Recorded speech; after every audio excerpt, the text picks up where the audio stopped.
छत्तीसगढ़ में चुनावी मौसम खत्म हो गया है। 3 चरणों में छत्तीसगढ़ के चुनाव हुए यहाँ पर लोकसभा के, और उसके बाद जो चुनावी गलियारे हैं, बीजेपी हो या कांग्रेस हो, दोनों ही खाली हो चुके हैं। और ये गलियारे खाली होने की खास वजह ये है कि यहाँ के दोनों ही पार्टियों के दिग्गज नेता दूसरे दूसरे राज्यों में कूच कर चुके हैं वहां के कैंडिडेट के कैंपेनिंग के लिए।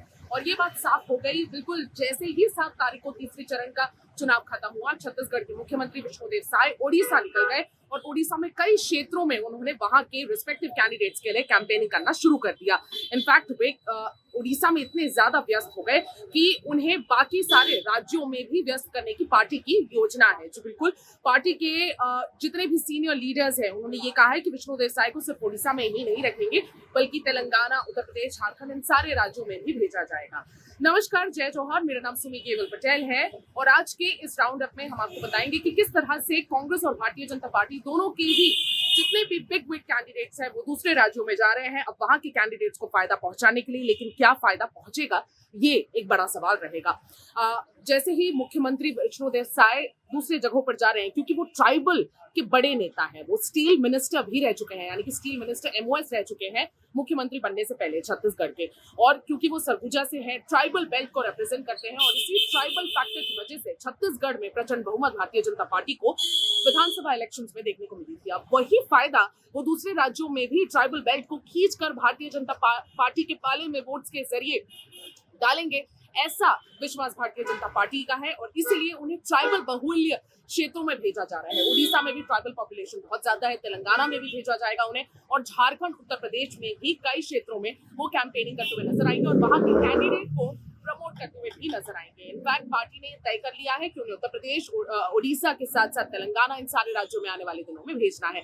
पार्टी बस इसके लिए अब जो एक चार्ट है, एक मैप है, वो बिल्ड कर रही है कि किस तरह से वो स्ट्रेटेजाइज करेंगे विष्णुदेव साय के ट्राइबल होने के फैक्टर को किस तरह से यूज करेंगे। और जिस तरह विष्णुदेव साय जा रहे हैं वो कैंडिडेट को कैंपेन तो करते हैं उनके लिए, लेकिन साथ ही वो छत्तीसगढ़ के मॉडल को भी गिनवाते हैं कि 4 महीनों में किस तरह से छत्तीसगढ़ में भारतीय जनता पार्टी ने काम किया है। महातारी वंदन योजना की बहुत सारी महातारी वंदन योजना के तहत किस तरह से महिलाओं को पैसे दिए जा रहे हैं 2 किश्त में, इनफैक्ट 3 किश्तों में महिलाओं को पैसे दिए जा चुके हैं। किसानों का जो बकाया 2 साल का बोनस था जो 2018 के पहले था वो पूरा दे दिया जा चुका है और किसानों को किस तरह से फायदे मिल रहे हैं भारतीय जनता पार्टी के वेरियस स्कीम्स के थ्रू, इनके चीजों को गिनवाया जाता है। और वही अगर देखा जाए तो भूपेश बघेल जो पूर्व मुख्यमंत्री हैं उन्हें रायबरेली का स्पेशल सीनियर ऑब्जर्वर भी बनाया है। पार्टी ने एक बार फिर उन पे भरोसा जताया है। मैं आपको बता दूं, राजनांदगांव से लोकसभा कैंडिडेट है भूपेश बघेल और उन्होंने काफी अच्छी टक्कर दी है संतोष पांडे जो भारतीय जनता पार्टी के हैं, जिन्हें एक बार फिर से भारतीय जनता पार्टी ने उतारा है।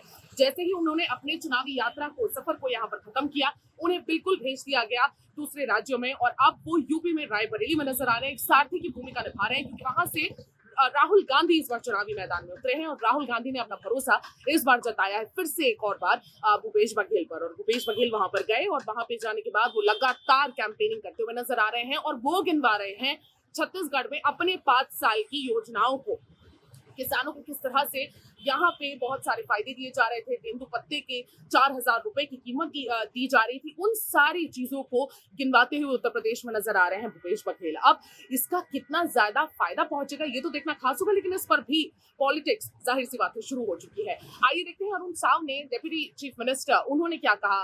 इनफैक्ट उन्होंने ये भी कहा कि जब उनका मॉडल यहीं पर फेल हो गया तो दूसरे राज्यों में उस मॉडल के तहत वो किस तरह से वोट बांट रहे हैं। आइए देखते हैं उन्होंने एग्जैक्टली क्या कहा। कांग्रेस के नेताओं ने कांग्रेस के छत्तीसगढ़ के मॉडल को प्रस्तुत करने की कोशिश की, लेकिन छत्तीसगढ़ की एक भी जनता कांग्रेस के 5 साल से लाभान्वित नहीं हुई।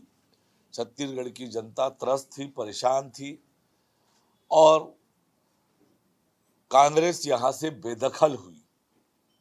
और आज वो चर्चा नहीं कर रहे हैं, आज देश में चर्चा हो रही है। तो छत्तीसगढ़ में भारतीय जनता पार्टी की सरकार ने, विष्णुदेव साय की सरकार ने पिछले 4 महीनों में मोदी की गारंटियां जो पूरी की है, किसी राज्य में इतनी जल्दी इतने बड़े बड़े काम नहीं हुए हों। जी बिल्कुल, ये थे अरुण साव जो बहुत जमकर निशाना साधते हुए नजर आए कांग्रेस पे। लेकिन अब इसमें डॉक्टर शिव डहरिया जो फॉर्मर कैबिनेट मिनिस्टर भी रह चुके हैं भूपेश बघेल सरकार में, उन्होंने पलटवार करते हुए क्या कहा ये देखना भी खास होगा। आदरणीय हमारे अरुण साव जी मुगालते में हैं और सत्ता के दम पे चुनाव लड़ने वाले लोग इस तरह का नर्गल बातें करते हैं तो वो शोभा नहीं देता। धरातल में रहे और इस बार देखेंगे कि विधानसभा का चुनाव जिस तरह था, लोकसभा का चुनाव उसके विपरीत हुआ है और इस बार हमारी अधिकांश सीटें कांग्रेस पार्टी जीत के आएगी। जी बिल्कुल, जैसा कि स्टार्टिंग से ही ये चर्चा में एक सबसे बड़ा सवाल उभर कर आ रहा है कि ये हमेशा अक्सर हर पार्टी करती है। आप अपने राज्य के चुनावों को निपटा लीजिए, उसके बाद आप दूसरे राज्यों में जाइए, आपका जो कास्ट होगा उस कास्ट के बेसिस पर उस कास्ट बहुल्य क्षेत्रों में आपको अन्य राज्यों में भेजा जाएगा और वहां पर आपको अपने ही काम को गिनवाकर वोटों को लाना है। ये एक आम स्ट्रैटेजी होती है। इस बार भी लोकसभा के बाद यही किया जा रहा है।